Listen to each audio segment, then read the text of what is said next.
السلام علیکم دوستو، میرا نام ہے اسامہ رشید اور آپ لوگ دیکھ رہے ہیں یوٹیوب چینل انفوٹیک ہب۔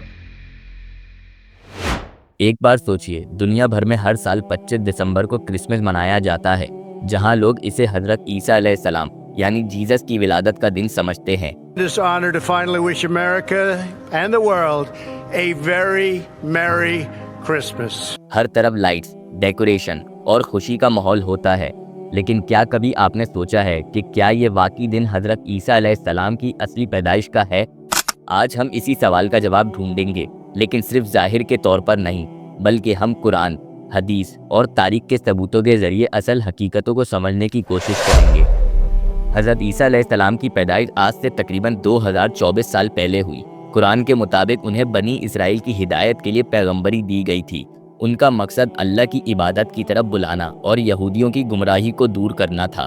حضرت عیسیٰ علیہ السلام نے اپنی تعلیمات میں خاص طور پر یہودی عالموں اور راہبوں کے ان دھندوں کو بے نقاب کیا جو لوگوں کو غلط تعلیمات دے کر اپنے فائدے کے لیے چلا رہے تھے۔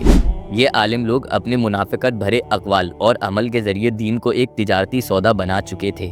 بائبل کے مطابق حضرت عیسیٰ نے یہودی عالموں کے ان عملوں پر کھلی تنقید کی جو لوگوں سے ناجائز پیسہ لینا، عبادت گاہوں کو تجارتی مرکز بنانا اور اللہ کے دین کو صرف اپنے مقاصد کے لیے توڑ مروڑ کر پیش کر رہے تھے۔ یہ عالم لوگ تورات کی اصل تعلیمات سے منحرف ہو چکے تھے اور لوگوں کو گمراہی میں ڈال رہے تھے۔ حضرت عیسیٰ علیہ السلام کی پیدائش کا ذکر قرآن اور بائبل دونوں میں ملتا ہے، لیکن تاریخ کو لے کر دونوں میں خاموشی ہے۔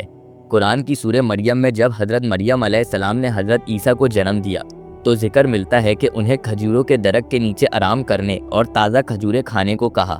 یہ بات اس طرف اشارہ کرتی ہے کہ حضرت عیسیٰ علیہ السلام کا جنم موسم گرما یا بہار میں ہوا ہوگا، کیونکہ کھجور صرف اسی وقت پکتی ہیں۔ کھجور دسمبر کی سردیوں کے موسم میں بالکل بھی نہیں پکتی۔ اسلامک ہسٹری اور احادیث میں حضرت عیسیٰ علیہ السلام کی ڈیٹ آف برتھ کا ایگزیکٹ ذکر نہیں ملتا، لیکن علماء کے نزدیک یہ ثابت ہوتا ہے کہ ان کی پیدائش 25 دسمبر کو نہیں ہوئی تھی۔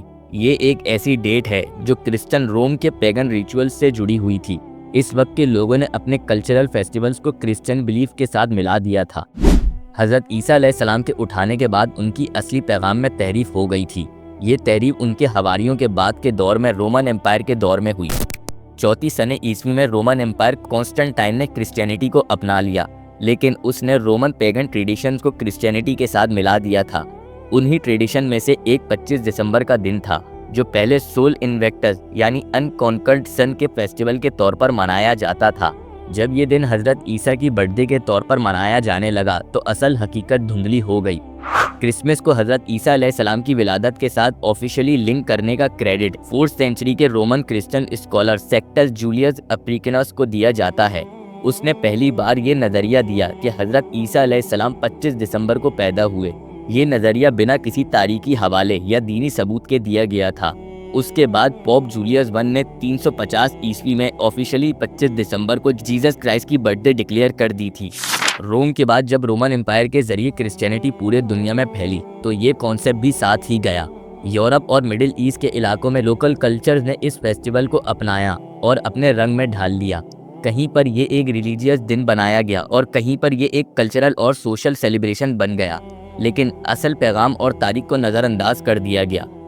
آج کے مسلمانوں کو یہ سمجھنے کی ضرورت ہے کہ ہماری عقیدت صرف اللہ اور اس کے پیغمبروں کے ساتھ ہے۔